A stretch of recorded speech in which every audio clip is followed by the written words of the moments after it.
All right, guys. So, welcome to week 6. Thank you for understanding for the reschedule last week. It was definitely a little bit of a crazy week with Sir in town in LA. And then we had a music festival in Las Vegas this past weekend. But everything was looking good for Thursday night. And then we had an opportunity for a few things. The Lyft executive team was down in LA, also had a meeting with the Universal Pictures music department. So, really three of the four heads of Universal Pictures Music were able to meet Sir last minute through his international agent, ICM Partners.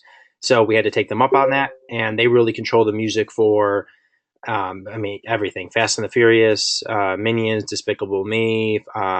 They have Night School coming up, the Grinch movie coming up. So many projects that we had to see what can come from it, and it was a great meeting. So definitely more updates ahead, but without further ado, so this will be week 6 now because of the reschedule. We will fit in, an extra week on the Sunday. I'm still touching base. I know Pat, who's in the room right now, you were not able to have that Sunday work. I'm waiting just to hear back on a few more people. If there are too many conflicts for the Sunday, then what we'll do is just extend it one more week and just add a Thursday on at the end. If most people can do the Sunday, then unfortunately, Pat, we can have a sidebar and have a one-on-one, and if it's just one or two people, and obviously we'll have the link from the class as well. So let's get things going. The quote for this week is from Tommy Lee, actually, and it's this week's all on recording, distribution, and sales. So this quote is: "No one really buys records anymore. You can look at sales and do the math real quick. Unfortunately, it's fast food in the music industry. People don't ingest full records anymore." Well, that's true. And there's definitely a shift where there are more people who are, focused on singles, and for obvious reasons, they're trying to get playlists. Period. On Apple and Spotify, that's really what their focus is. But it doesn't mean that there's, this is a doomsday scenario for the music industry by any means. Right now, it's really entering the golden age of the music industry, and we'll talk about it a little bit more. Once we look at some of the numbers and distribution and sales later this week.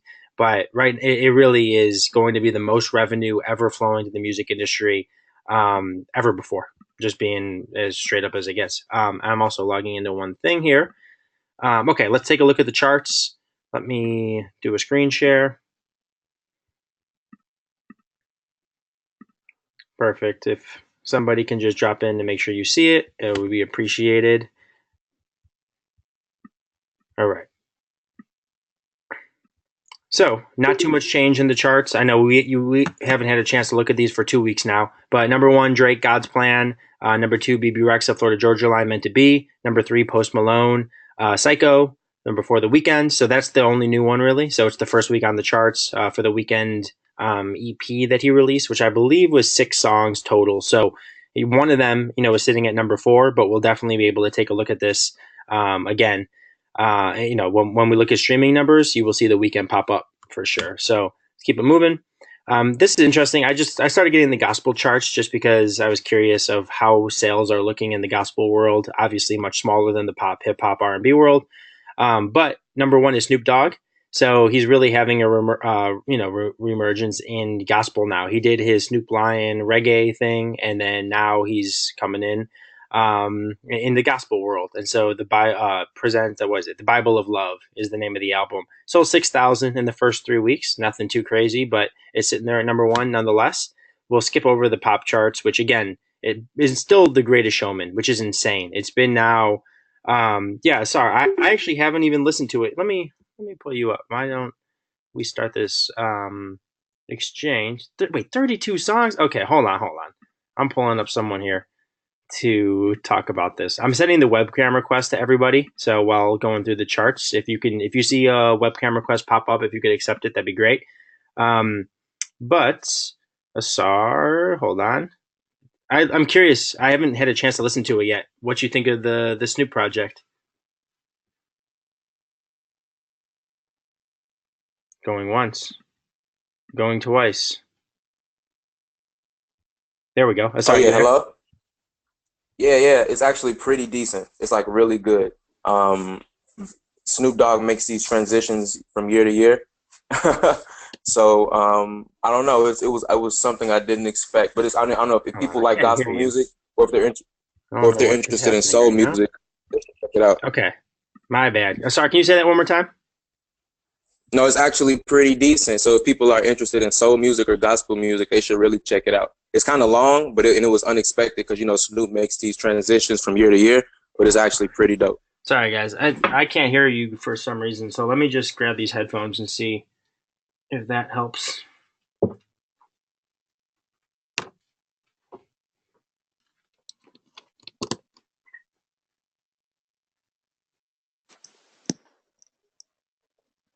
All right, let's try this. Let's try this one more time. If you guys are hearing it, then that is most important. But I don't know what's going on right now. Sorry, can you say something Yeah, I more? said, yo, yo, hello, yo, yo. This is definitely going to be a problem when Tyra Martin jumps on in about 7 minutes. So let me take 1 second just to figure this out, and then we'll jump right back into the charts. Give me 1 second, guys. Sorry about this.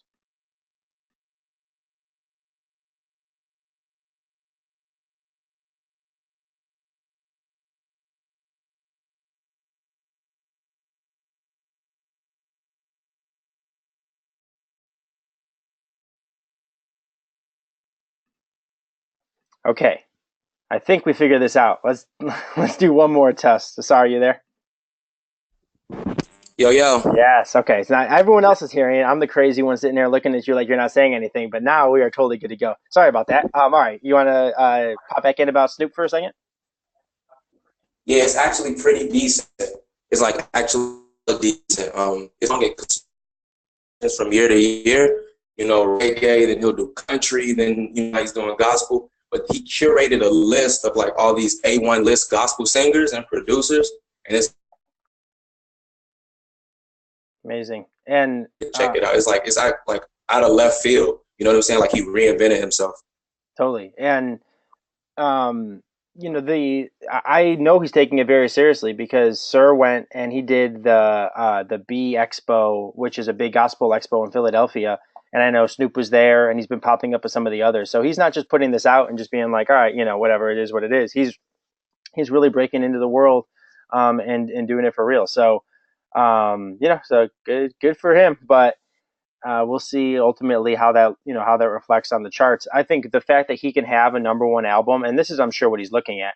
He can have a number one album in reggae. He can have a number one album in hip hop. He has a number one album right now in gospel. So he's just kind of checking off the boxes, of ultimately what he's doing for his career. So yeah, I mean that's pretty much that. Now with the pop charts, so number one is The Greatest Showman again. Like I said, 30,000. I thought that the peak that was seen was really just reflective of the Oscars, and they had a pretty great performance on there of one of the songs from the Greatest Showman soundtrack. But it's staying strong, and I think it's just people are seeing the movie and they're continuing a strong push around the film as a whole. But yeah, I mean it's sitting there at 30,000, and we'll see it again in the overall album charts in one moment. Let me just keep it moving here um, through the rep charts. So these are the overall charts for the week for albums. Number one is The Weeknd, 68,000 sold. Casey Musgraves, a country artist, number two with 38,000. I don't even, and then yeah, Greatest Showman again sitting there at number three, which is pretty damn strong for a soundtrack to be still sitting there. And that's the Greatest Showman. If you see here, ATL, that's Atlantic. So they have a over 750,000 album with the Greatest Showman soundtrack. Then if you go down a little bit here to Hamilton, which is here, that's at over 1.5 million sold. So between two soundtracks that Atlantic released, it's over 2.25 million albums sold, which is crazy, obviously, for soundtracks. Like that, those aren't even numbers that major artists are selling. Like if you look here, the new Justin Timberlake album has sold 371,000 to date.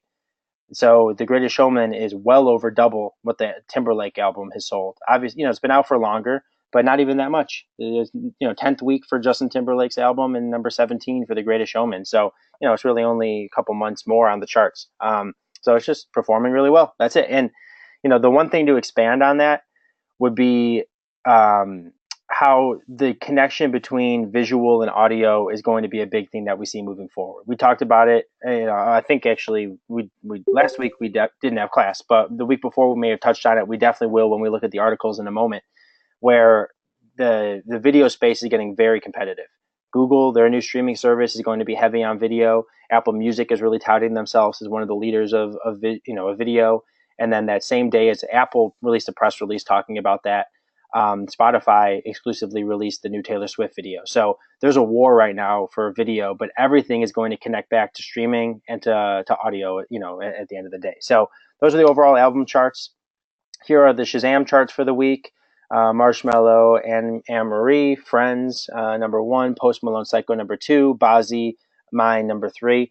If you guys aren't familiar, Bazzi is actually on tour with Camila Cabello and Cabello, I don't know how she says it. And Bazzi was super put on by Apple Music. This guy, Arjan, who's actually been very supportive of a couple OTG artists. He's been just kind of coming around and responding a lot and supportive of Cody. And he's been supportive for a little bit now with Dylan Dunlap.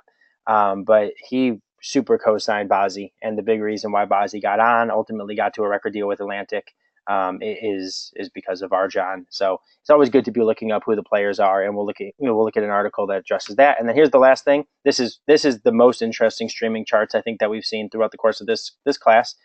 5 of the top 7 are The Weeknd. 6 of the top 11 are The Weeknd. So when a record label really does their job, Tyra, I see that you are in. Sorry, we're just looking over the charts. We will pull you up in one moment. I'm about to do a webcam share for you, Tyra. So right after we look at this last chart, we will get you up and going. I know you have a early TV morning tomorrow. So the last thing on this, again, when a record label sales department really does a good job, this is what it looks like. All 6 songs from the EP are all sitting in the top 11 on the streaming charts, including 5 of the top 7. So Drake and Black Boy JB, which is really, again, because of Drake, are sitting there, and they've been there for quite a while. Psycho with Post Malone has been sitting there. Those have been the top 3 for the last really 4 to 6 weeks. But The Weeknd just knocked them all out. And if you look, just the top 2 songs here alone are 60 million streams for the week. And that's going to have a long life cycle, I'm sure. So without further ado, let me take the screen share off. We'll look at the industry articles in a moment. Hello. Hey, Tyra, how are you? I don't think we can hear you. One moment. Let me just make sure that. Hold on. Who's talking? Yeah, we're just having an audio issue. I'm gonna mute you and then unmute you and see if that does it. 1 second. Unmute. If anybody is, there we go. Is it working? Nope. Hold on. I love text sometimes when we gotta work through this and get it there. Hold on. I'm just trying to see. Are you using a microphone or headphones, or just doing it straight through the computer?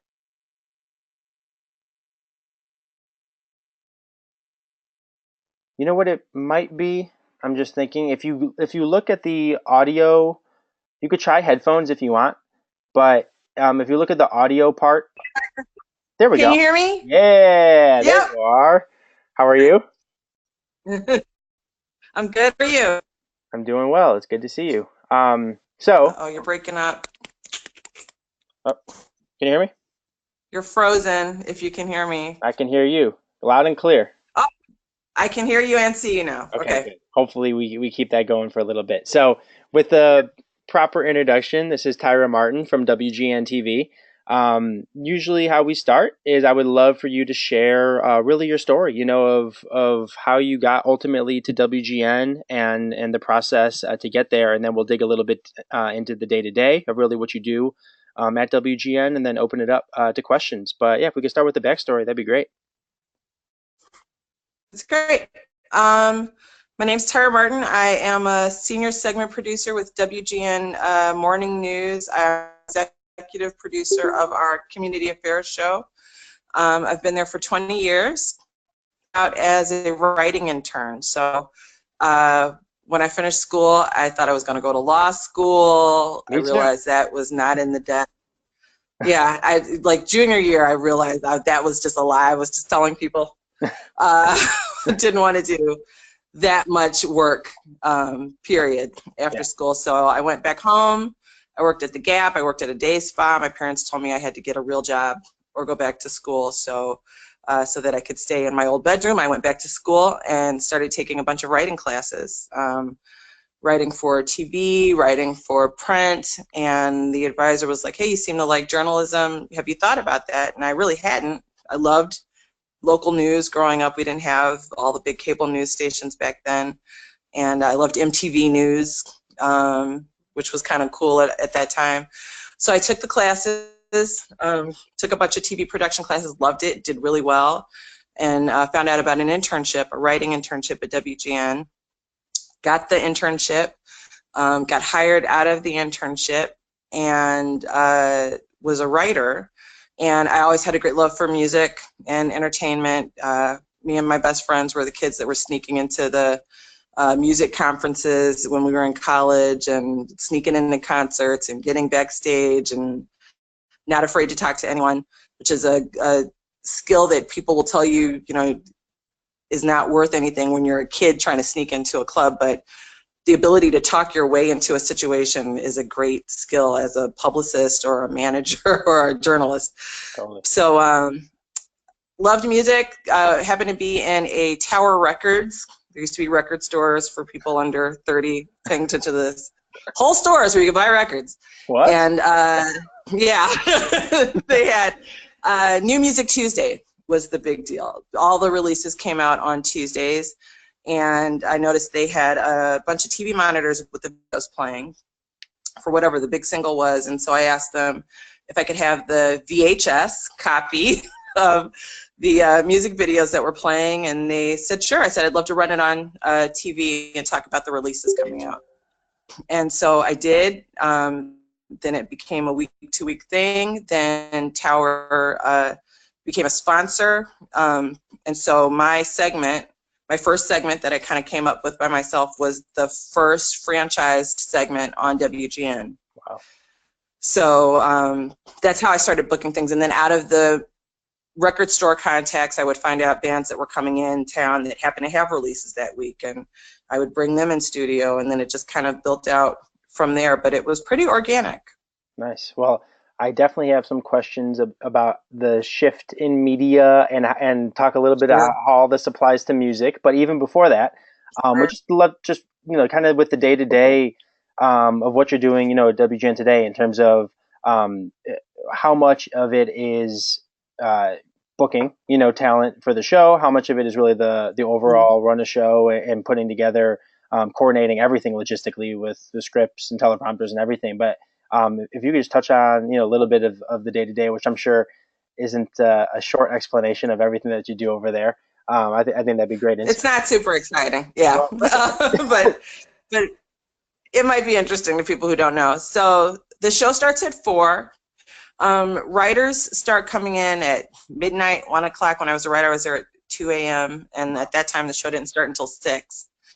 But we're on air from 4 to 10 now, so I get there around 5. The first hour is basically just hard news and headlines from the night before. Yeah. Then reporters are out in the field starting to develop stories. So that meeting happens right around 3 o'clock, probably is when they just decide to draw the line. This is where we're sending so-and-so. Guests don't start trickling in until about 6. Okay. So I get there around 5. Prepare, whatever background information for the anchors, because they don't read it until the morning of or even the commercial break before sometimes. So start kind of narrowing that down from the big information that we make available to them, double checking that video is in. So if it's an actor, that we've got the clips from the movie that he's promoting, from the TV show that he's known for, from some goofy Instagram thing that he posted that we want to have fun with. So start making sure all of that's in the rundown. I do very light writing at this point, intros for guests, teases for guests sometimes. The most writing I end up doing now is on our website. There's a big push to make the website kind of its own show. Right. So, because that's where everybody's watching TV on their phones now, and so we're trying to meet our audience there. After that, folks start coming in. So I've got my own group of interns now, which is always kind of funny to me. They start going down, greeting the guests, prepping the guests for the show, getting them to the studio mic, seeing it through, and getting them out the door. I go down, if it's a big guest or someone that I have a relationship with, or a publicist that I need to talk to. But at this point, really, the interns are trained well enough to go down and kind of handle the basic getting people in and out of the studio business. After the show is over, we have a meeting. We talk about what sucked, and we talk about what didn't suck, and then we go to the next day. So here's what's on the rundown for tomorrow. Here's what we need. These are the headlines that are expected to happen today. Who can come in tomorrow to talk about that? So, you know, right now it's a lot of social media experts. It's a lot of FBI and you know, constitutional law people, and you know, fun times, really. Great times. super fun. Is there a PP tape expert? Does anybody have that on their run? No one's got that on the Rolodex? Okay, well, let's put a call out on social media. Yeah. You'll find someone. You'll find someone on social media. No, they exist. Oh, yeah. Absolutely. If you know the right rocks to look under, they exist. So that's so funny. Yeah, so that's what the post meeting is about. Yeah. And then I start prepping for the next day. So it's, you know, kind of going through scripts, doing that same background information. We try to stay booked out about 2 weeks in advance, outside of, you know, breaking news or something that's like, you know, someone's U2 is coming to town and they really desperately want to do local morning TV. Okay, well, we can carve out a space, but other than that, it's pretty much booked for 2 weeks. Nice. And then, so the show, you know, you get in about 5, show wraps at 10, you have that meeting after, and then do you really stay there trying to get the next day's show fully set before you leave the office most of the time? Yeah. I'm there generally. The 9 o'clock show meeting is at 2. So when I hear the intercom call for them to go to the meeting room, that's when I try to start wrapping up. Yeah. But if I'm working on any edited pieces, you know, you're at the mercy of the process. So however long it takes to get something done is what it takes. A lot of times in the evening, because I do work with our entertainment reporter, those red carpets that we do are at 7, 8 o'clock at night, and we're turning around sound bites for the 9 o'clock news. Right. So I have on occasion worked from 4 until 10:30, 11 o'clock. Election nights are all hands on deck. Right. So, you know, I don't care if you're the sports producer, you're going out with a reporter to, you know, whoever's podunk election headquarters. And so those are long nights, but it's all kind of fun to shut up that. Yeah, and I know just when I go onto a set, it still is very exciting, you know, for me and for you. It's like, you know, it's, I'm sure, very normal, but leaving at 2 p.m. sounds pretty sweet. But then the other side of but you're there, right? 4, you're walking around like a zombie at 4 o'clock, just like, what? Oh, work! I have to go to work. That's why I'm awake. Yeah. Right. No, totally. So you touched on it a little bit about how the digital side is now its own show, you know, and how that obviously is such a huge driver. So, you know, really being able to see that shift with being at the same station, the same network, you know, over time, how, of course, digital is its own thing now, but how have you... Oh, Jeremy, you broke up. Oh, okay, hold on. Let's make sure I'm back before I finish the question. Can you hear me? I can hear you now. Okay, good. Yep. How have you seen that shift, you know, and how do you really have to adapt as a producer to take into account digital? Is it simply more creation of content for the digital space? So when the guest comes in, they have to do an extra 2 or 3 drops or 2 or 3 segments for digital? Is that the main shift that you see? That seems to be the primary shift. What I know is that it's meant the hiring of a whole team of web people. So we've got 2 web producers for each show. They are watching the show that's on air, pulling, you know, little bits and pieces that they think might get some traction online. They are looking for new and native we have a web meeting every Wednesday, so I've picked up some of the language, but they're looking for native content, just, you know, separate from the show, specific to our website. And we are kind of including the guests in that. So it's a Facebook Live or an Instagram Live from the green room. It's a web exclusive for the website. So if it's a musician, it's a separate song, or maybe a little longer interview. If it's an author, it's, you know, they take questions from viewers or tell us about their next book. And so the idea is that it's something that we can tease in the break and say, hey, you know, after this segment, you can hear another song from so-and-so on our website. So we're trying to get the people from TV to the website, but then once they get to the app or the website or whatever it is, then there's something tomorrow on the show, we'll have blah, blah, blah. So what we've learned is to be careful about driving everybody to the web, because then that's where they go. Right. So we've got to create like a circle to get them from the show to the web, and then from the web back to the show the next day. Totally. And it's interesting with WGN being such a flagship station. And I know, you know, one of the big reasons there's Cubs fans nationwide, it's the games are always available. Right. But now the shift is, it's like, while that was so relevant before, now people go get their MLB package or go turn on any channel. Right. And it's just such a space. So I know the competitiveness, obviously, where it was such an advantage having that national reach. Now it's up against everyone else, you know? Right.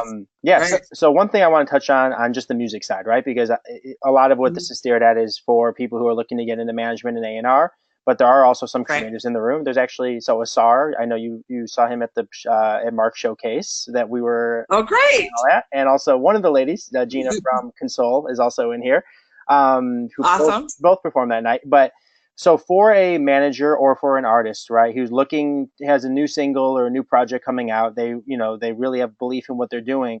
Kind of two steps. The pitch process of how to possibly get in touch with you and how to, you know, really facilitate the possibility of coming on the show.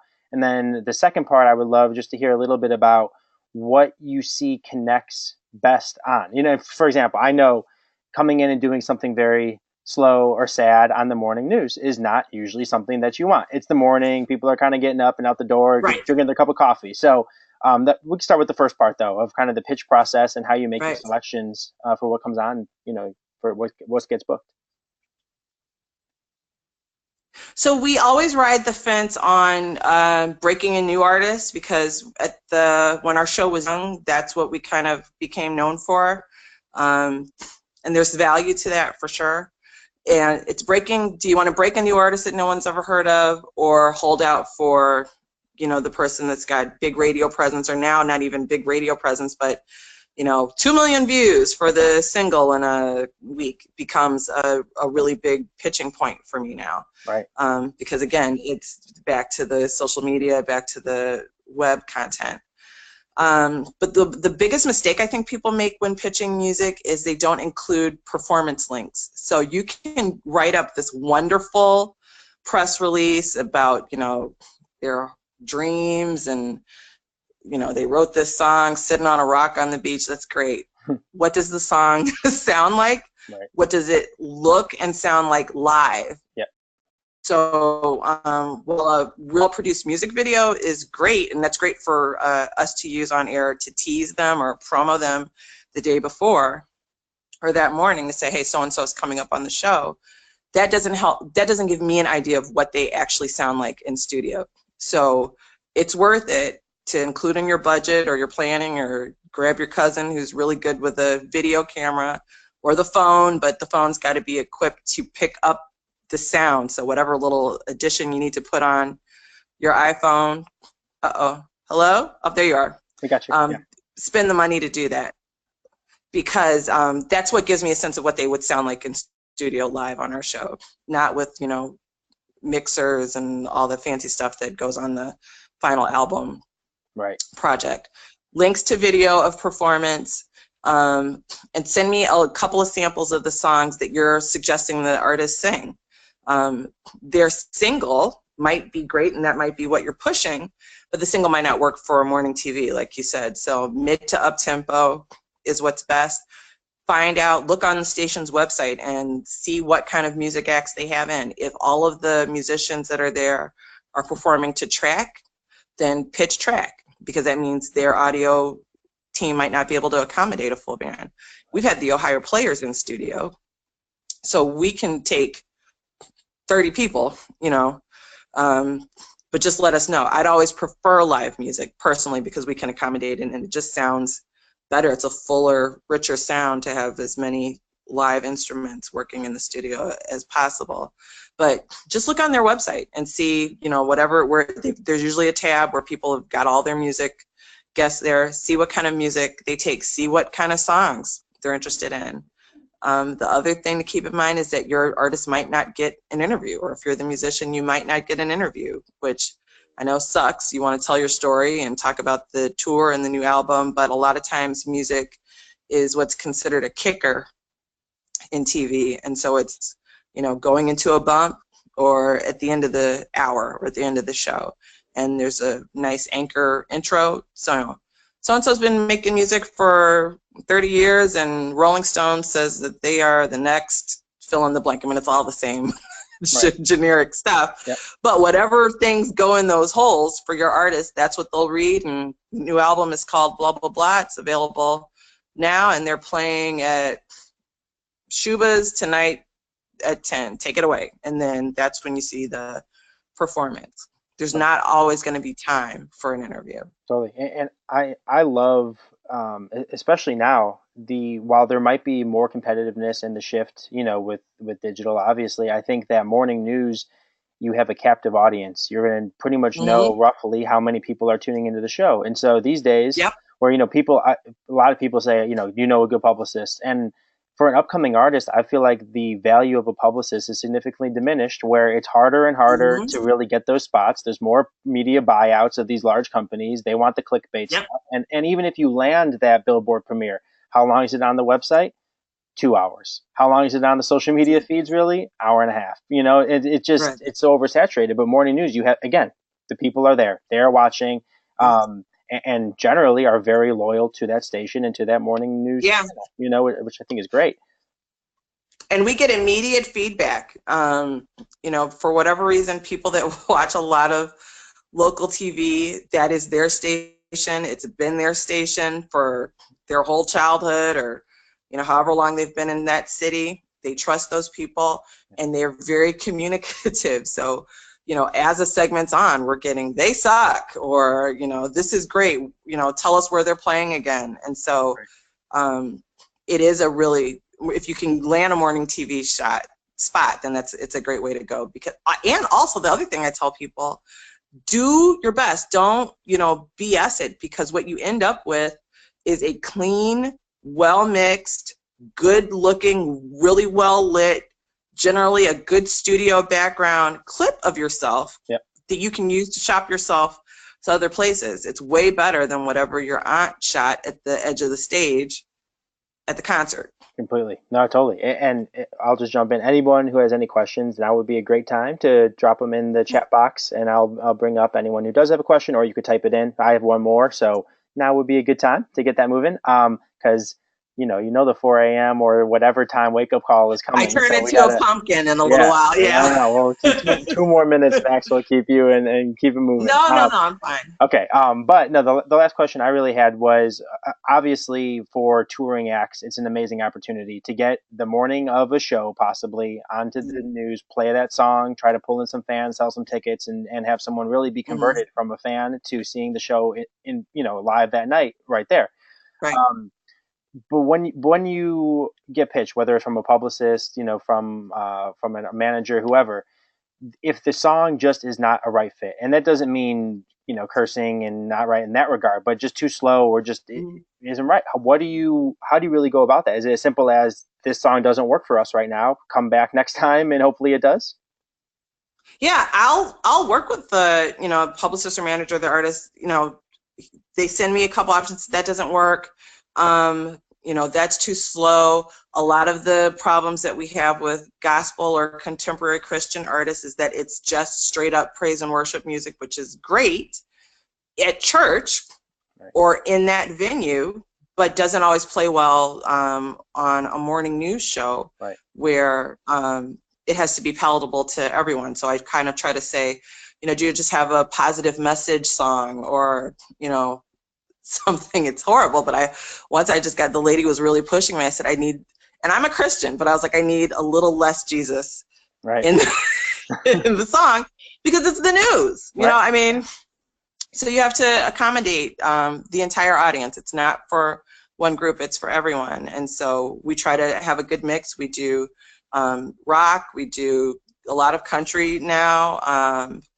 I've kind of bent, and I do a lot of the dance music. If they can do an acoustic version with a guitarist, that works, brings it down from whatever, just that EDM music to something that's kind of cool. So if you know that artist as a club musician, or someone that a DJ is playing, you can hear that song broken down with a live guitar and maybe some kind of percussion and some hippie in the background with a tambourine, then that's kind of cool. Even though it's slower, it's a cool version of a song that the fans know. And so, you just have to be communicative. I have to be open to hearing, the suggestions, because they know their music the best. But then they also have to be open to, hey, here's what we have. Here are the time constraints. You can't do the 7-minute version, the 12-inch.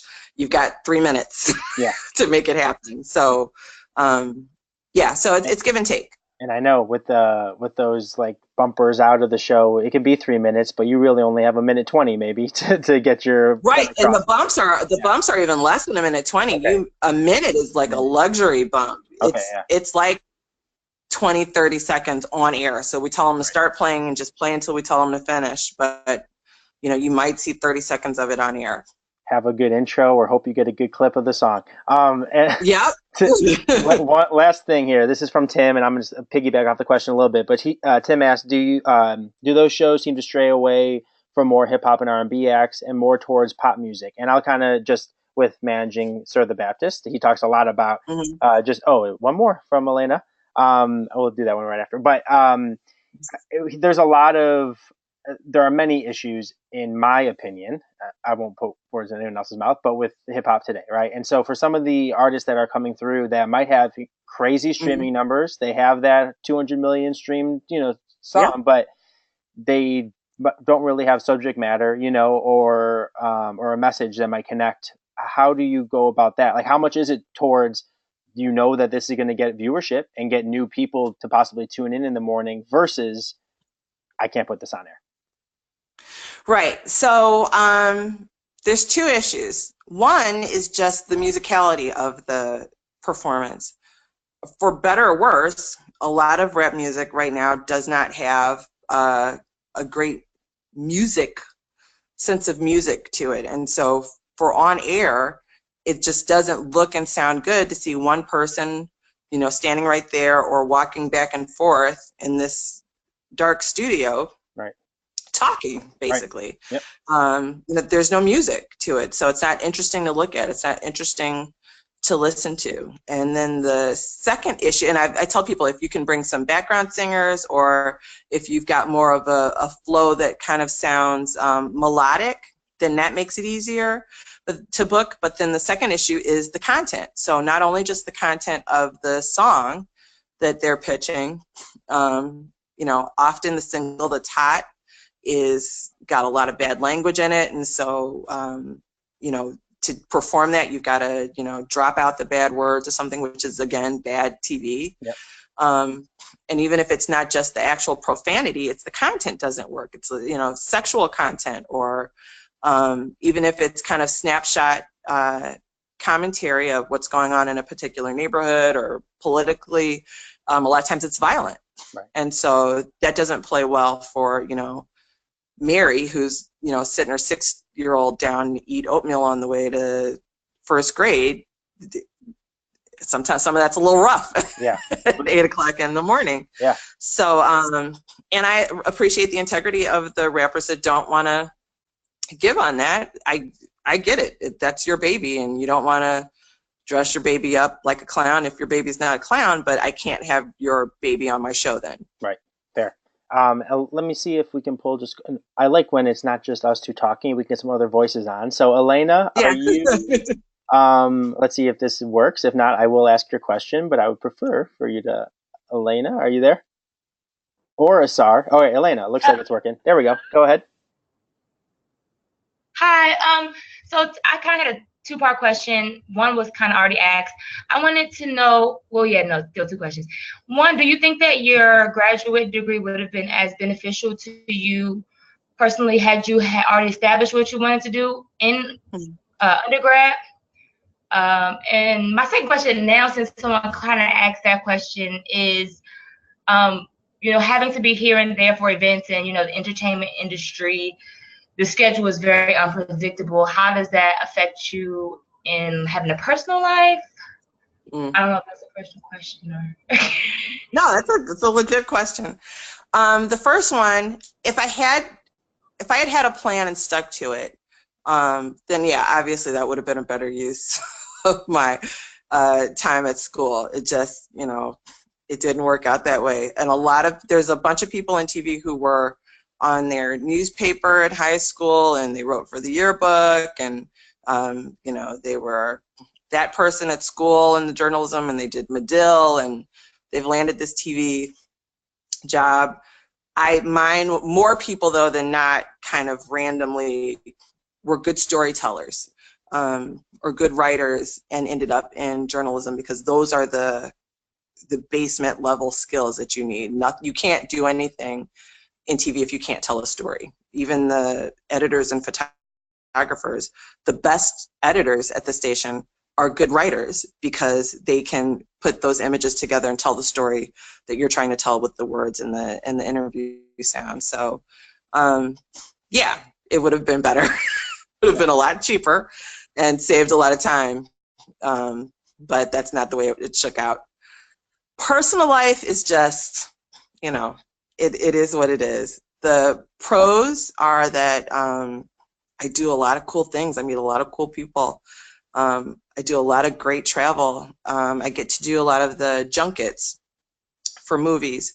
And so that's where they fly you out somewhere, you see the movie, and then you talk to the stars and like the directors or whatever for the film, and then bring those sound bites back. And those are the interviews that you see on all the channels, like Access. E is usually at the same junkets we're at, and then maybe one or two stations, two max in each market gets these interviews. But so I've been to Brazil, I've been to Bora Bora, France a few times, London maybe quarterly, LA all the time. So what you give up in one way, you exchange for something that I would not have an opportunity to do in any other field. And it's finding people. Dating is tricky because it's finding people who understand I have to go to bed at a certain time, or when I'm up and awake, other people are kind of groggy or still getting in. So that part's difficult, which is why a lot of people in TV date people in TV. Right. So speaking of going to bed, last question. Yep. Asar, are you? Let's see, Asar. I know sometimes the audio just takes a second to kick in, so I'm giving it a moment. There we go. It looks like it should be working. You want to ask your question, and then we'll. Yep. Perfect. How are you? Hi. How are you? I'm great. I had a quick question for you, if that's okay. Sure. Okay. Basically, I just wanted to ask, what compels you to, interview local artists? Like, what really catches your attention when you're seeking to, break or give these artists the spotlight that you think they deserve? So I'm gonna separate that out. So to interview artists, which we just rarely do, there's got to be something maybe topical, or something other than just a new artist or someone that's coming into town. Interview is hard to nail down. Performance, though, again, it's a song that is good, a song that I like, from whatever genre, and I've been able to, tune my ear, open maybe my ear up to appreciate all types of music, which has, been a blessing in this job. So I've got a good ear for what works for our show. and Right. what I feel like people don't mind listening to in the morning. It's got to be something that they want to stop and look at, but something that's not too distracting because people are getting out the door and going to work. It's a fine equation that we've all kind of worked out. The good producers have figured out what works for their show. And so, but it's usually up tempo or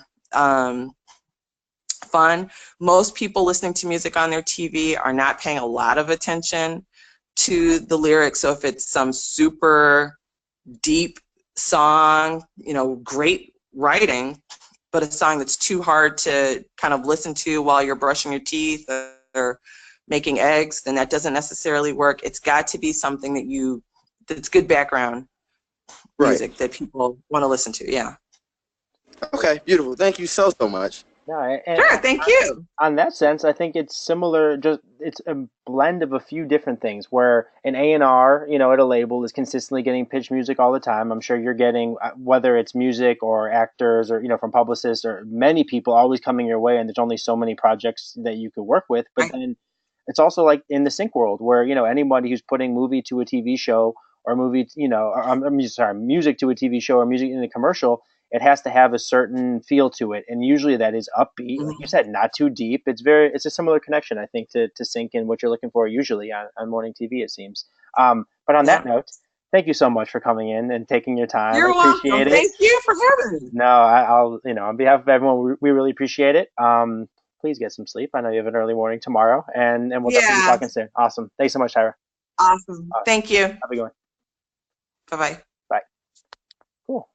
All right. So we are going to jump right into the articles for the week. That was awesome. Thank you, Tyra, again. Hold on. Let me get a screen share up, and then we'll fly through these articles, get through the coursework, where again we'll be talking about the process of recording and the creative side all the way through distribution. The following weeks we'll start adding in more pieces of marketing, PR, ultimately getting to record deals, publishing deals, and all that entails. But I want to make sure there's some really amazing things happening every week really in the industry right now. And I want to make sure that we're able to touch on it. The streaming stuff is moving so quickly that it's really difficult to follow everything that's happening, as you will see. So, this very fast here. It's just important to understand when certain people are named in roles. Just jot that down somewhere, whether it's on a notepad, in a document, or in your brain. But Oliver Schuster, I don't know how to say his name, and I really was not familiar with him even, is named the global head of Apple Music. And so, the Apple is really equal with Spotify in the US right now. He was out of London. He'll now be split between the Bay at Apple headquarters and in Cupertino, and Los Angeles and Culver City at their office down there. So again, when you see these industry moves, just jot down the name. You never know if you'll be at a networking event or in some opportunity to meet them, and it's definitely good to know if you're in the room with global head of Apple Music. This next one, Spotify launches $12.99 per month bundle with Hulu in the US. Some of you may have seen this already. One of the weeks, I believe week 2 or 3, we spoke about how it'd be very difficult for Spotify to raise their price higher than $9.99 per month. And what they're doing, and there's another article coming up which will address this head on, they're really figuring out different ways to get more money out of the consumer, or give them more services or more benefits if it's still keeping it at $9.99. So this is just one piece of that right here, where there's a partnership now between, again, Spotify and Hulu, a little bit more per month. Is cheaper, overall, obviously, than if you were to get Spotify and Hulu separate, which makes me think if there will be some other services that try to strike similar deals. So Apple, I know, has their own system, and Google does as well, but and Amazon for that matter. They have through Prime, they have their entire film selection through there. So I think Spotify will be pulling more original content in through the Spotify platform specifically. But the other way they'll continue to brand with video content is through this Hulu deal. To keep it moving, Vivo hacked as online pranksters defaced Despacito and other pop videos. Okay, Tim, this is great, but see, you pay $10 a month for Spotify. That's what most people do. Most people are spending right now $9.99 per month on Spotify. But if you want to spend $3 more and get Hulu, if you're going to use it, that's why they do this deal, because now you would have probably never gone and paid to get Hulu before. Now, if you have access to all of everything and all the original content on Hulu for $3 more a month, maybe you'll justify doing that. And obviously, that's a win for Spotify because now you have more of a deeper connection to Spotify by being like, you just hooked me up with Hulu. So when you watch that, it ultimately is coming back through Spotify. And obviously for Hulu, it's a no-brainer. Like that's a great fit. And just to be clear, I think we've talked about this before, but just the simple recap. And I'll just pull this up just since we're talking about it. But it says right here, Amazon Music subscriptions doubled in 6 months. So the main players right now in streaming, Spotify, Apple Music, Amazon, and this Google service, which is not out yet, but is coming. Those are clearly going to be the top four for the next at least couple or few years ahead. The thing with, so Spotify and Apple are very close in the US with subscriber base. Spotify is much larger globally. Google, we don't know yet. They're just about to launch. But this with Amazon, the reason that I don't take too much stock in these figures is because if you have Prime, you have Amazon Music, right? So most people want free 2-day shipping to their house for their Amazon purchases, or they want to have access to Amazon Prime, the video side. So they watch, a number of original content and TV shows through Amazon. So they might not even be listening to music through Amazon. And there are way, way, way less people actually using the service for streams and for listening through it.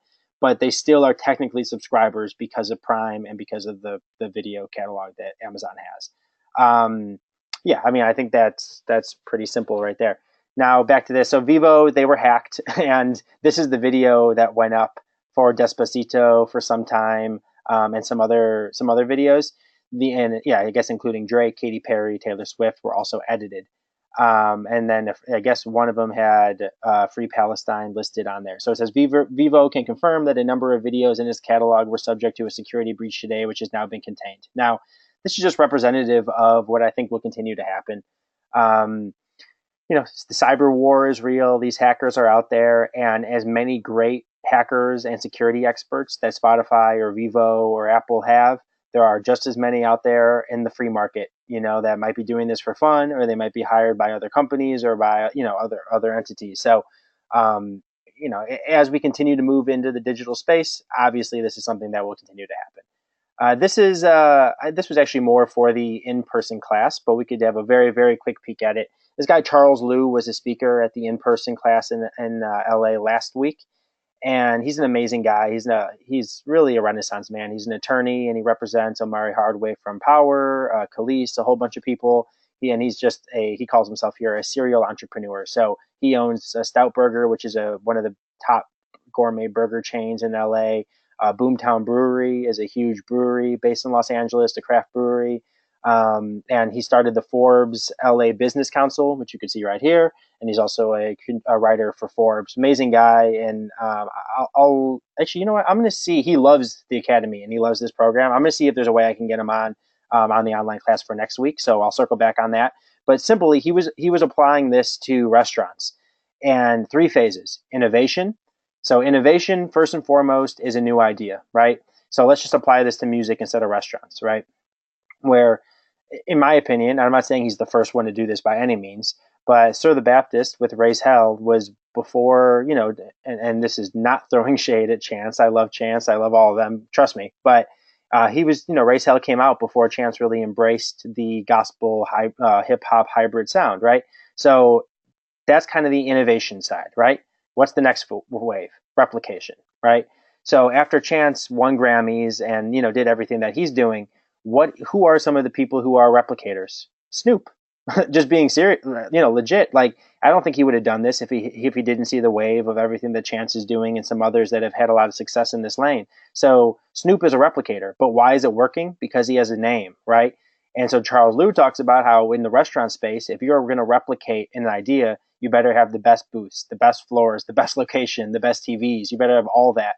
And then last but not least, and this is really just product life cycle, is saturation. So now, if you're sitting here now making DJ Mustard beats, if you guys are familiar of who DJ Mustard is, you missed that boat. I'm not saying DJ Mustard can't go sell some tracks, but that already is a wave, and you're way, way, way on the back end of that wave, and it's too late, So Another producer was actually a speaker in LA yesterday at the Academy class. This guy Sham, and he's produced Who Gonna Stop Me and Made in America on Watch the Throne. He produced Man Down for Rihanna. He co-produced Yeezus for Kanye. And he's talking about how when he was at the writer camp for Rihanna, and everybody was there. Literally every single studio in LA was booked for Rihanna, period, right?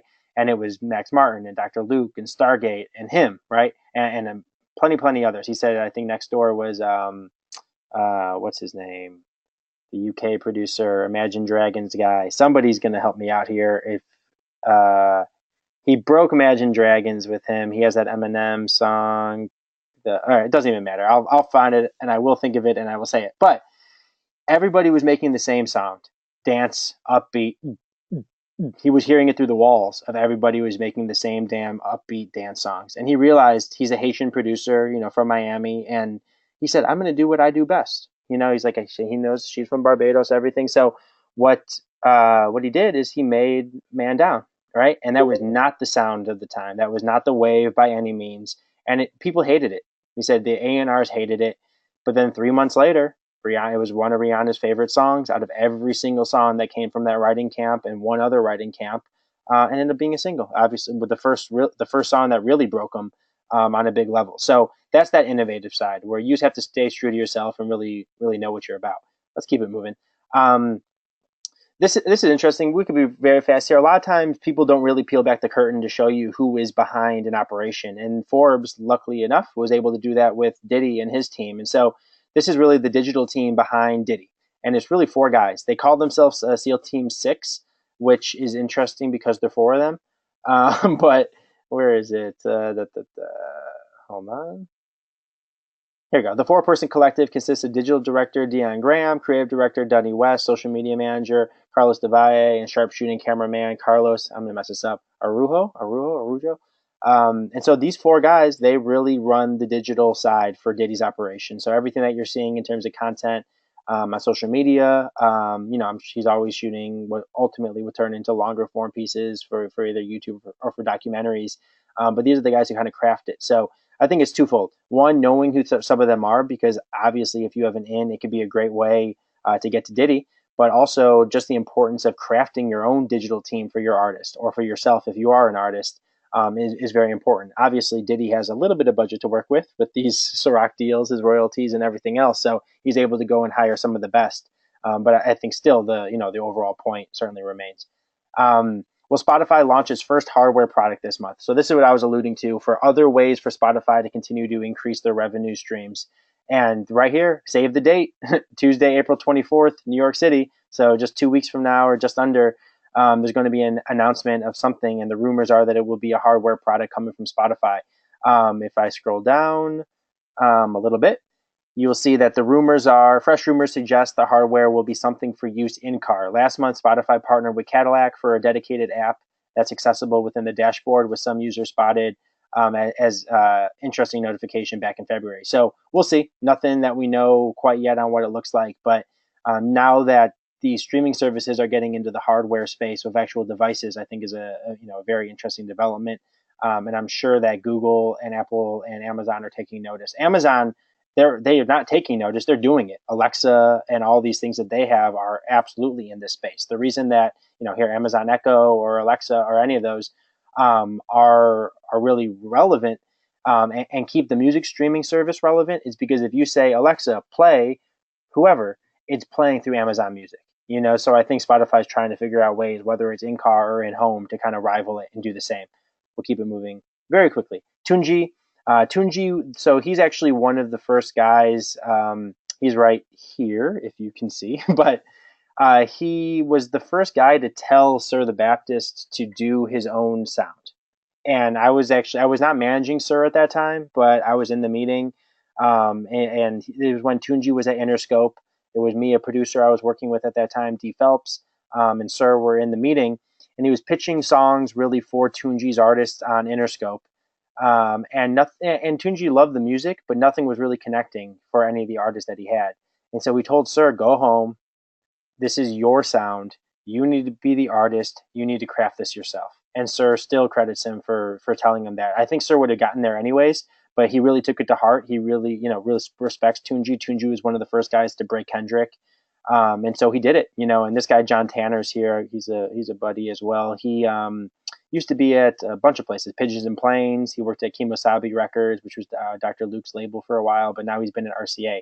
But the reason I bring this up is so he has his own JV, his own joint venture with RCA Records. The reason it's important to know this is Tunji will be signing more artists, period. So if you're a manager or you're for an artist, to look at these sites and be able to start figuring out who are they signing or what labels are actually looking for new artists right now is very important. And with him having his own label now under RCA, he's going to be looking for artists. Now, why is he great? Here we go. He has signed Brockhampton, Khalid, SZA, Bryson Tiller, Goldlink, her, WizKid. Not bad. So he hasn't even been there that long.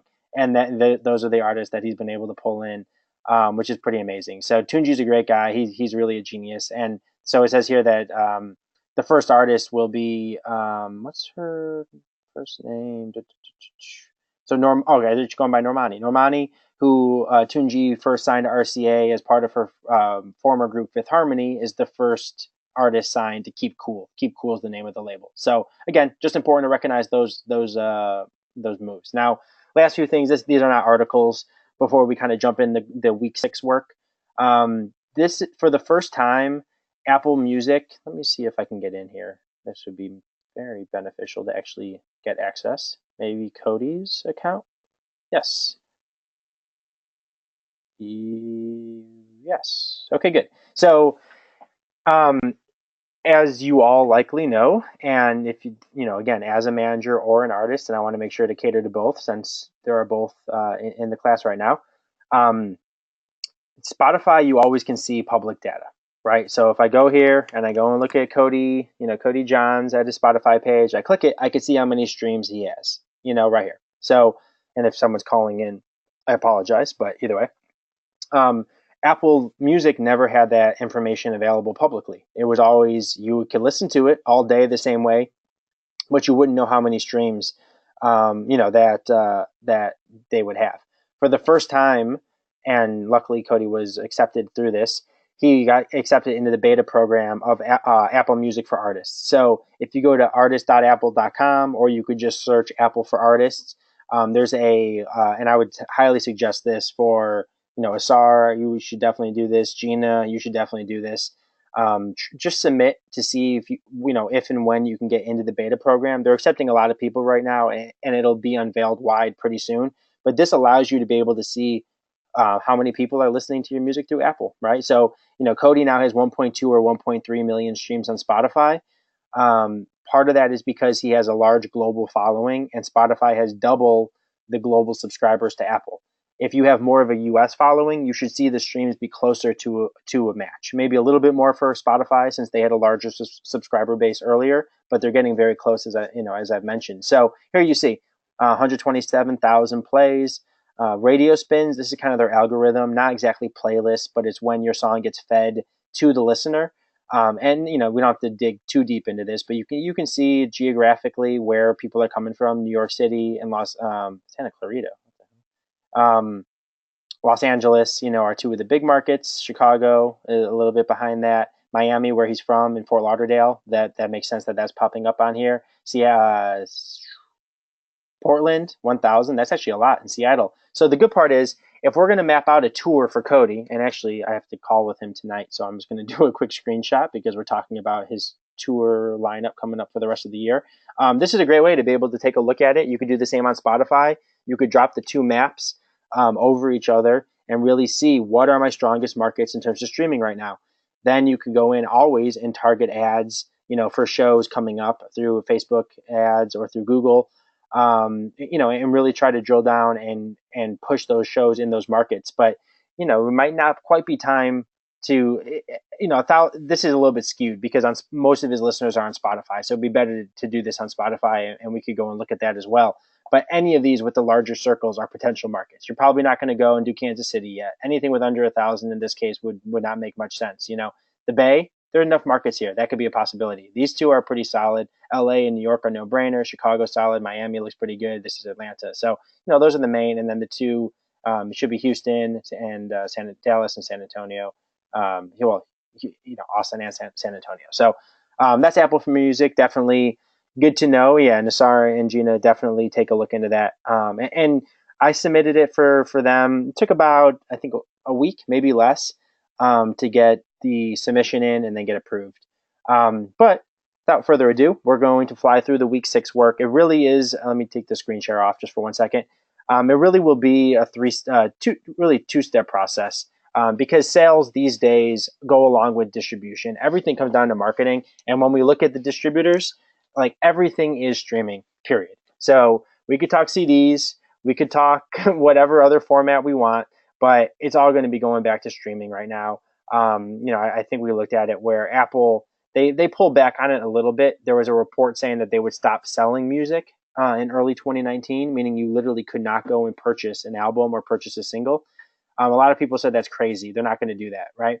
But I think they will. And I think they will do it for sure in 2019. If it's January or if it's March or June, I don't know. But the reason is they want to convert somebody to not buy the music, but become a subscriber and pretty much become an Apple Music subscriber to win that war with Spotify that they're having. And the simple version of why the projections for the music industry as a whole are supposed to go from 16 billion, which is what the industry is worth right now, to 35 to 40 billion by 2030. So again, 12 years to over double, 2.5 times the total value of the industry. The reason why that is projected is twofold, and I've done more than I probably should on thinking on this. The average fan, let's just say per year, maybe they buy 5 albums and they buy 10 singles, right? So 5 albums, $50, 10 singles, whatever, $15, let's just say for sake of argument, $65, right? And that might be an average consumer. I'd say an average consumer might be even less because more people would just buy singles and buy those 40 singles that they like per year. So let's call it about 50. What if they get converted to an Apple Music subscriber or a Spotify subscriber or Tim paying your $10 a month? That's 120 a year. So you just doubled what that person is paying. Now the difference is when that person's buying that music, they only have those songs. Now for 120, you have access to all the music in the history of the world, pretty much. So it's a win for the consumer, right?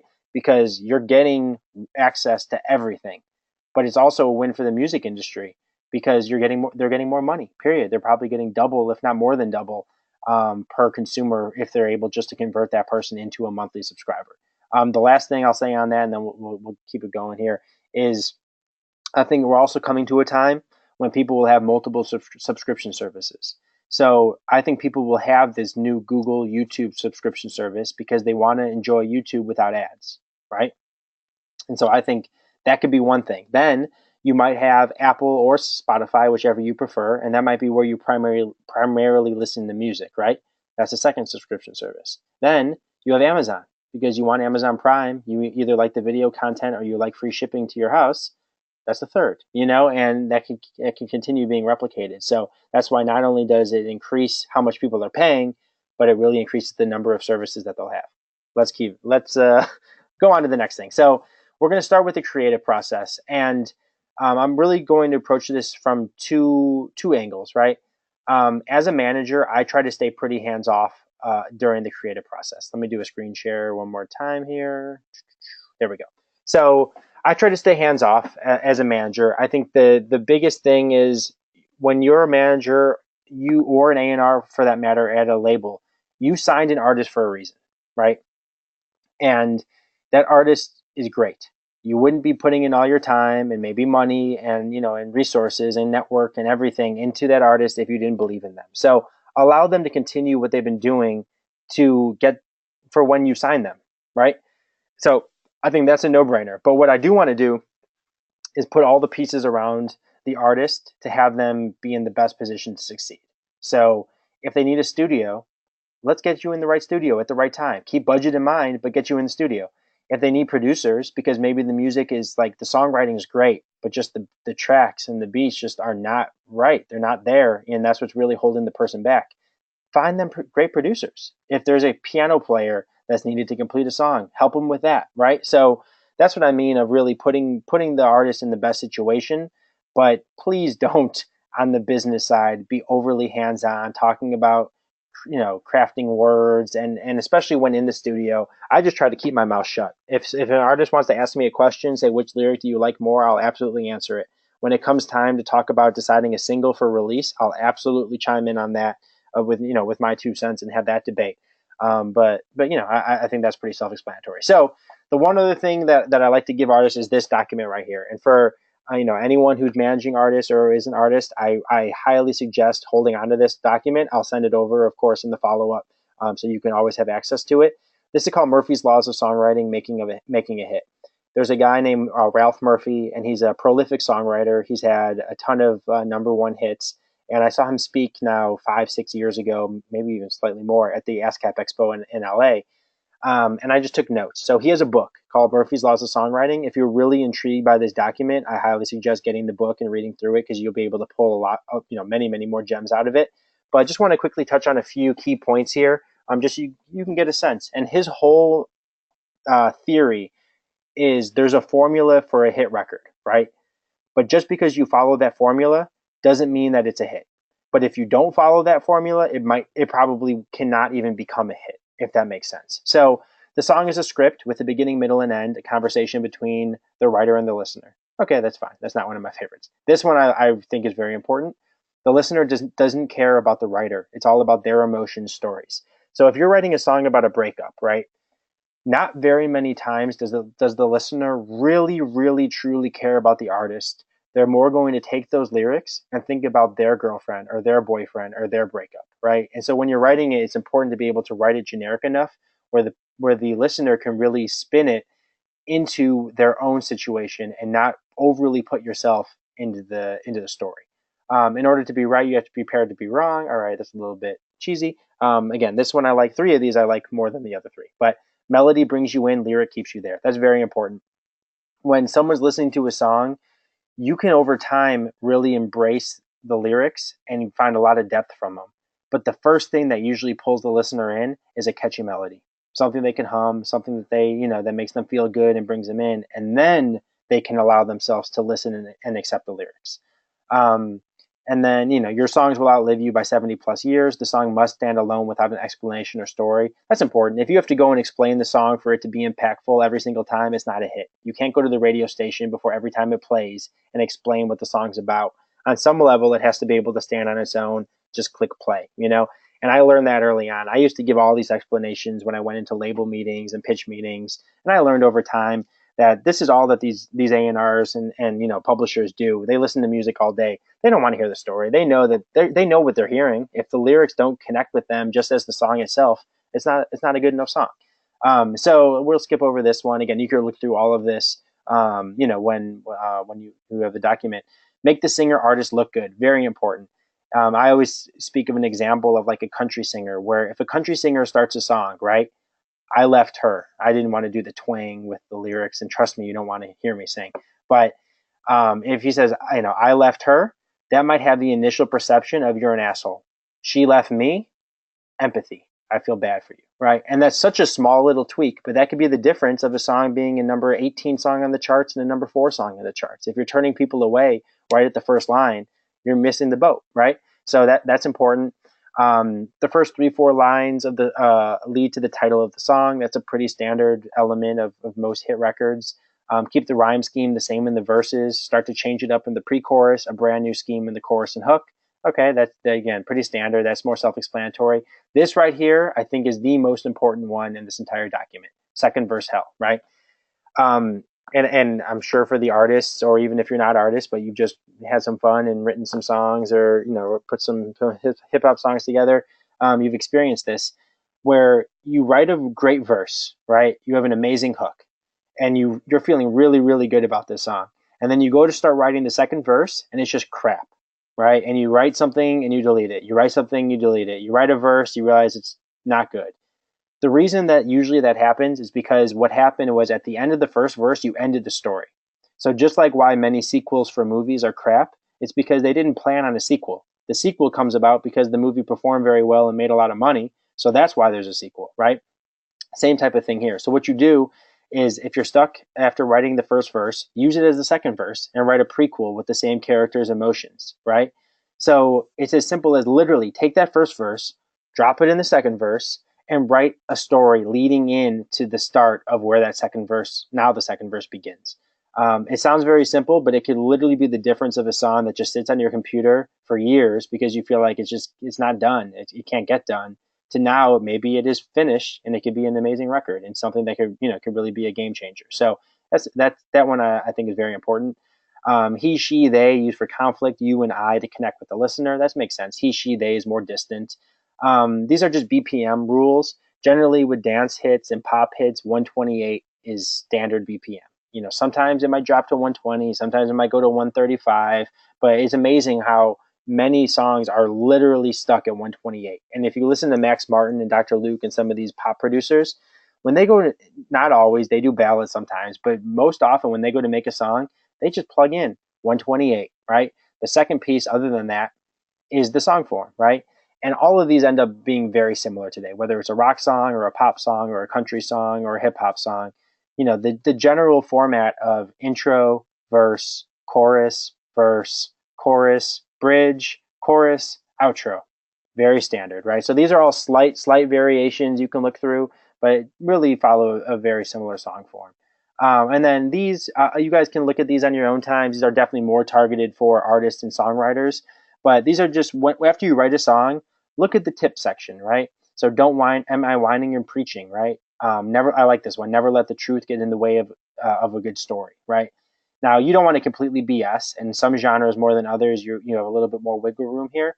But just because it wasn't exactly to the T of what happened, if it makes the song something that's amazing, right, and it's not something where you come across as fake and a phony or anything, do it.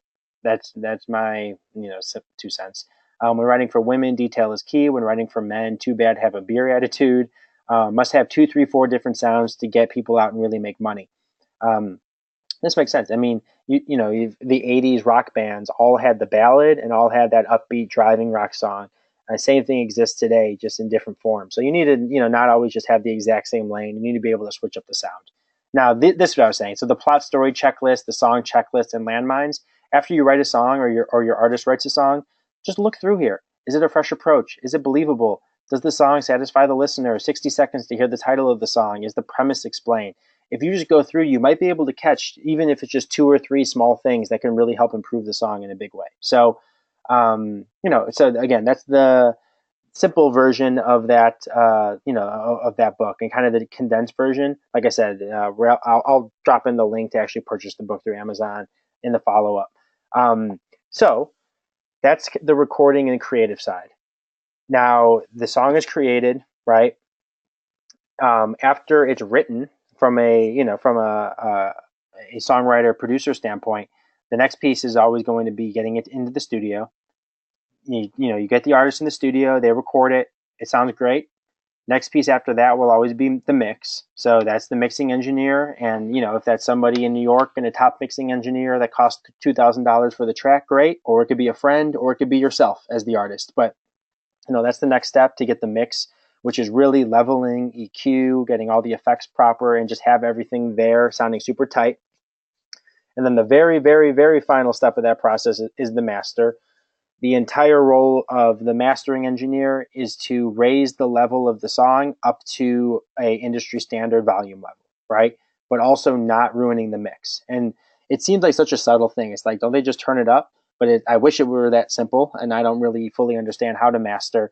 But it's very difficult, because if you just turn it up, then you're going to get distortion, and you will be ruining the mix that the mixing engineer put in so much work, and you may have put in so much money to create. So it's a very specific process to be able to get that volume up to a high level, but still retain the sonic and all, the sonics and everything across the frequencies for the song. So that's the process. Then the mastering engineer will provide a final wave file to you. We're not going to get into marketing this week. We're not going to get into how to push the song. That'll all be coming in the weeks ahead. But the very last thing that we will be looking at is distribution, right? So now the song's ready to go and out to the world. Let me just make sure, because this is really the last thing that we'll be touching on today. So probably I'd say another 5-10 minutes max. There was one other quote today before we jump into distribution, and this kind of connects to the creative process. So I just will throw it out there very quickly. Write drunk, edit sober. Ernest Hemingway. This is not advocating, writing drunk per se. If you need to, so be it. Or not need to, but if you want to, so be it. And there's a lot of music, especially that psychedelic, Pink Floyd and a lot of that stuff that I'm pretty sure would not have been created in the same way without some type of influence. But the point of that line really is the creative process sometimes for some requires, a little bit of intervention there. But then when you really need to drill down and get the song final and get the mix done and get the master done, it's a very technical process, and it's very specific. So you need to have focus, and really at some point drill down, and do that part properly. So let's jump back into distribution. And again, like I said, this is the last thing we'll look at. Any questions on anything that we touched on? Anything else with Tyra? I'll put her email in the follow-up email, or anything for that matter. It'd be a good time to start dropping it in the chat box. I'll bring you up to ask the question if you have one. So for distribution, TuneCore, really the three levels for distribution. There's a major record label, right?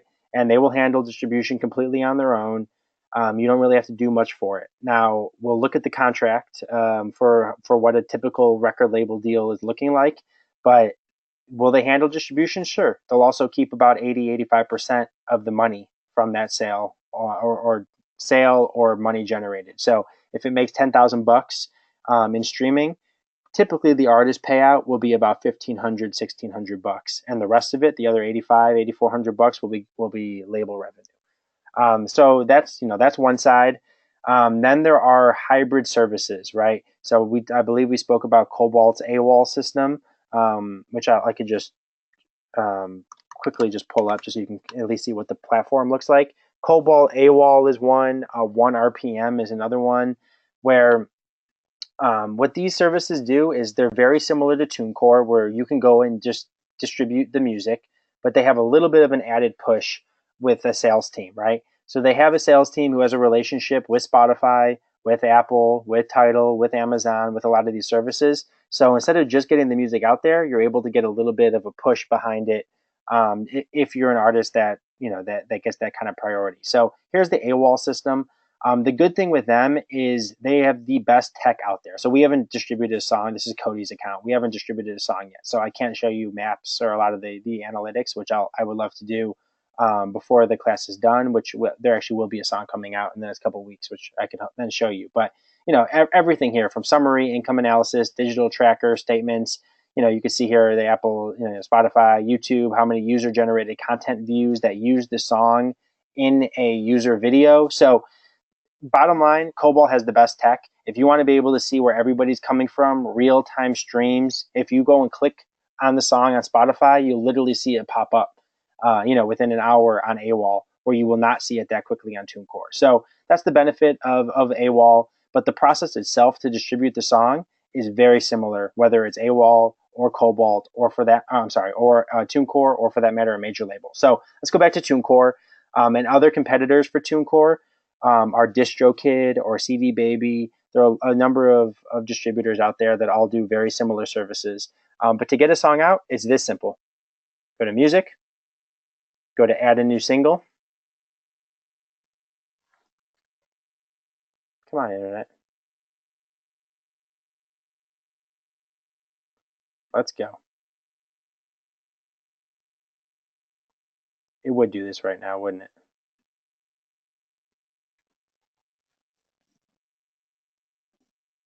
Hold on. I'm trying to be patient here. Let me see if I can just reload it in case it needs that. Okay. So you enter the song title, right? Then if it's explicit, you will enter that right here. If it's not, you can leave it unchecked. Main artist, again, we're looking at Cody's stuff. Cody Johns, Jackpot. Okay, so now you see here, make sure no spelling errors. Featured artist, if there's a feature, that's when you enter, the name in here. The language, typically, English, not always the case. Primary genre for him would be pop. Secondary genre, if you want to, you can add it. If not, that's okay. So it kind of has a little bit of an electronic feel. Then you choose the release date right here. So, what date is the song coming out? Do you have it set for May 4th? Click it. Now, this day right here is a suggested date, so stores can consider your release for feature placement. So, if you really want to be able to try to get some, internal support or try to get an ad on the top of Apple or something like that, it would have to be after the 27th. So if you choose May 4th, you would be able to have consideration for feature placement. So click on this. Right now, the date is set for May 4th. Previously released, typically no. Label name, if there is an independent label, you would enter that name here. You don't have to enter a UPC code, don't have to enter an ISRC. If you have them, great. Create my single. Now, this is literally the final step of the process to get this song distributed worldwide on every major platform. And this is the beautiful thing. I think this internet's still down, so hopefully, while I say this, it it figures itself out. But this is the amazing thing with. Hold on. Well, hopefully, you guys are hearing me. If the internet's down, can someone just jump in the chat box? Are you seeing me? Is it just the internet, or am I not coming through properly? Okay, Jake, I'm good. Well, all right. I don't know what's going on with TuneCore. It could just be a TuneCore issue right now. And if I need to describe it, oh, there we go. Okay, we're all good. So the final step here is artwork, adding the stores, and the song itself. So this is simple. Artwork just has to be 2,000 by 2,000 pixels. You'll click it, you'll upload the art. Good to go there. This right here, now you have a dedicated UPC code. So this is a universal product code. This will be used for tracking. So whether it's a sale or a stream, this is going to be the number that's affiliated with this release. Here's the ISRC code as well. The label for this case, since he's is self-funded and independent, will be just Cody. So that's that. Last two steps: add stores. You'll come here, and then you can just simply collect all. Right. So can this release be sold worldwide? Typically, yes. If there are any exclusions, then you would click that. Store Automator, what this does is any new services that come about. So for example, the Google streaming service to come. Right now, they're not listed here, right? Because there is no Google Remix yet. If you click this, it will automatically be added to Google Remix when that does come out, for that $10 flat fee. And Tim, I'll got you in 1 second. And then this right here is delivered. If you want to deliver to all digital stores, one click, right? Now it's going to iTunes, it's going to Apple Music, it's going to Simfy Africa, YouTube Art Track, Spotify, Amazon Music, Google Play, Deezer, iHeart, Napster, and you can keep going. Tidal, Grace Note, Shazam, Juke, 7 Digital, Slacker, Agemi, which is the biggest streaming service in North Africa and in the Middle East. Target Music, everything, the smallest ones, and then you could go here and try to get it on Pandora. They're becoming less and less relevant. And then Amazon On Demand, this is a CD for sale through Amazon. Really not necessary anymore. Anyone who's doing that doesn't need to be a fan of. I'm kind of kidding, kind of not. It's just so dated that they'll remove this pretty soon, I think. So now when you save it, you'll see all the little logos pop up of all the stores that the song is going to be distributed to. And again, like I said, whether it's a label doing this, it's AWOL, or you doing it independently through TuneCore, it's really the same process. Here are all your stores, and then this is the last step. The mastering engineer will provide a 14-bit, 44.1 kilohertz sample rate already, and then you'll upload the wave. It'll do its thing. You're good. And then when you click over here, $9.99. Buy, you can pay through PayPal. You can pay with a credit card. It's $9.99 per year for distribution. They pay out all of your earnings, right? So last thing I'll show you through TuneCore is just the money and reports. TuneCore is more delayed than AWOL. AWOL, like I said, is real time. You can see the streams as they're coming in. You're getting paid out faster. TuneCore moves a little bit slower. But if I look at this for overall music sales over time, and I've distributed some of Sir's songs before he was signed through here, a few others. So if I extend this period to not October 2017, but I go, let's say, okay, filter. Let's see what happens.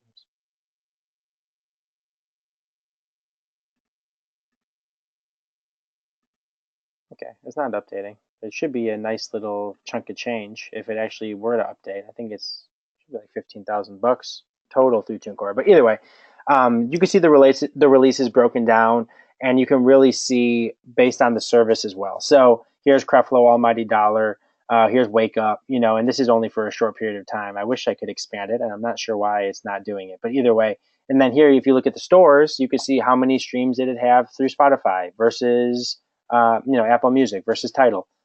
And here it is right here, right? So here we go. Now it's actually just updated. So yeah, 12,730 total paid out through TuneCore. So through Spotify, it was the largest share, $8,700 with 1.8 million streams coming in through Spotify.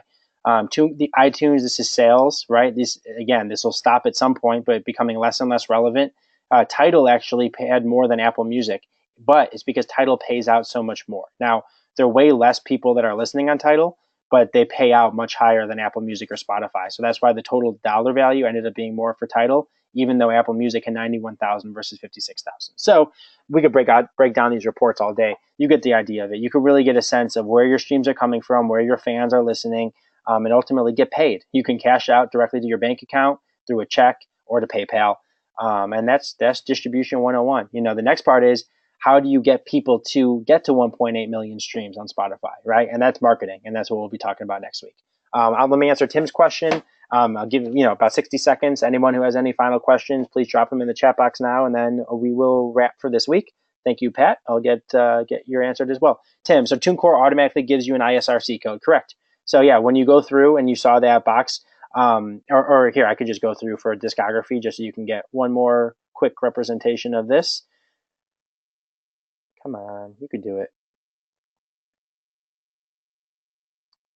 Come on, TuneCore, you're killing me.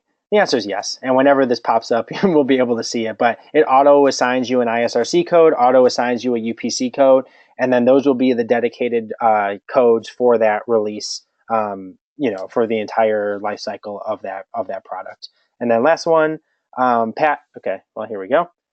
So Jackpot, Cody John. Oh, no, these are all old ones because these are when I was just showing. No, this is a consulting client.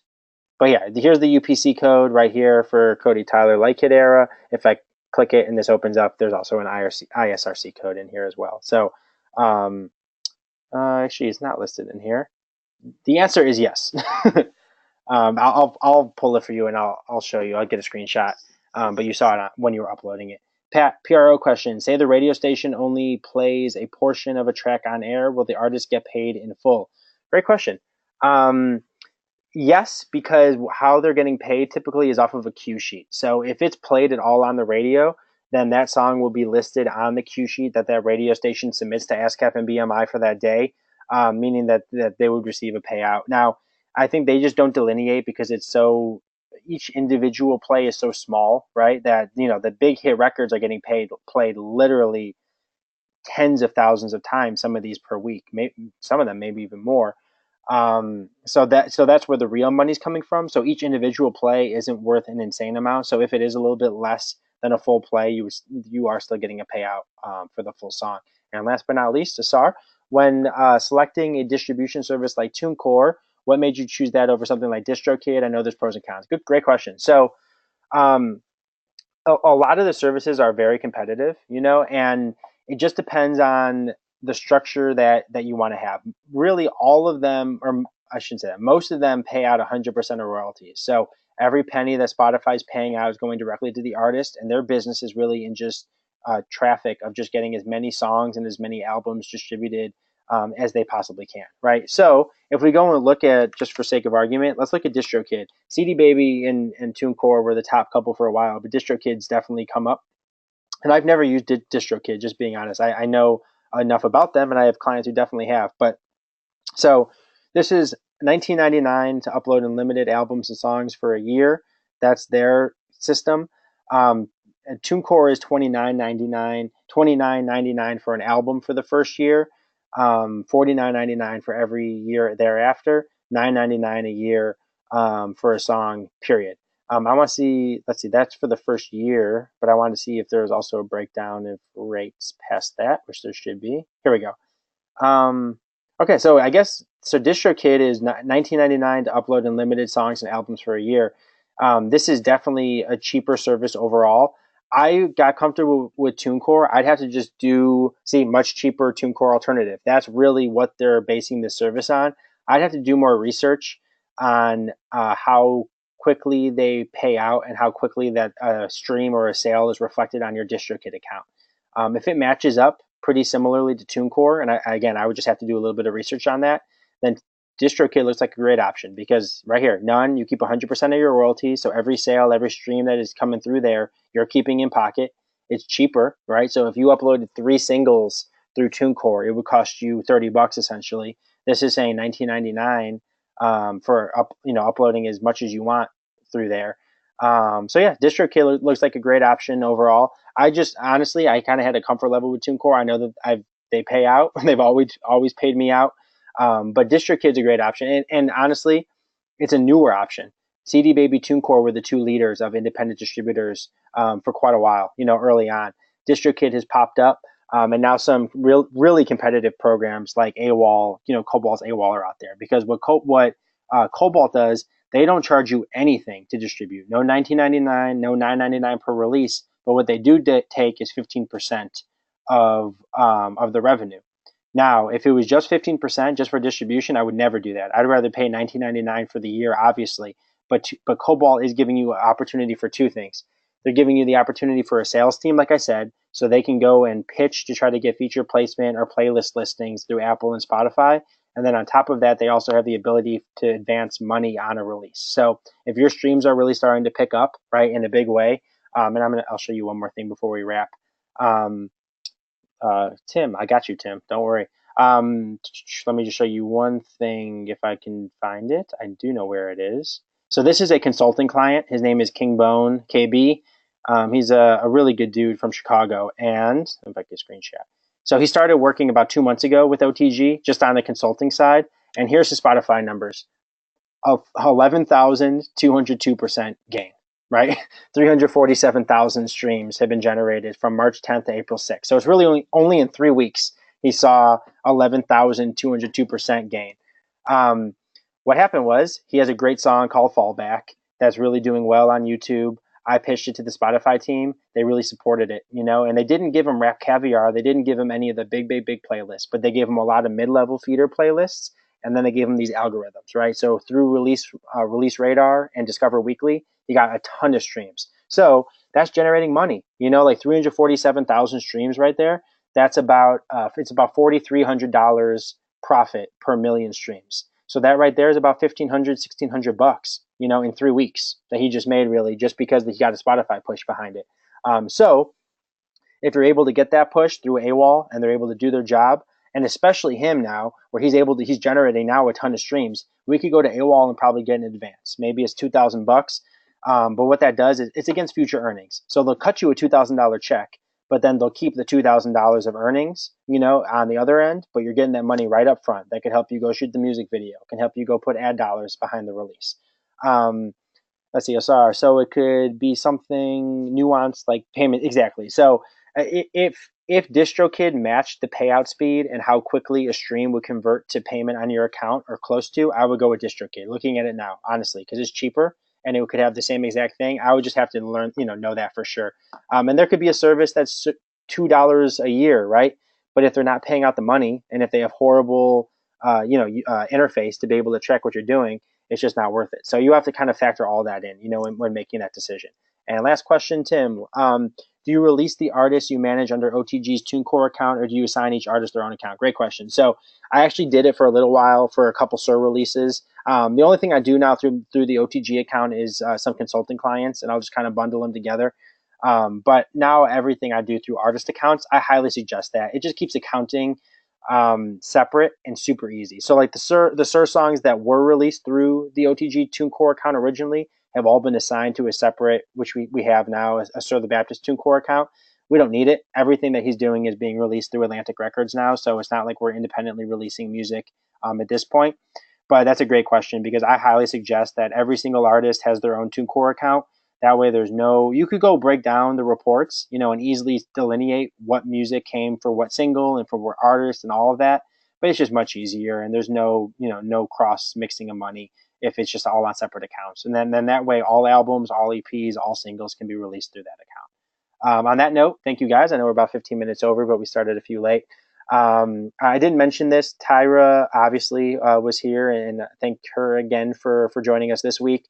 Mark Hubbard had a rehearsal. He actually just texted me something else, but he'll be joining us next week. And also next week will be Blue, who was supposed to join us last week.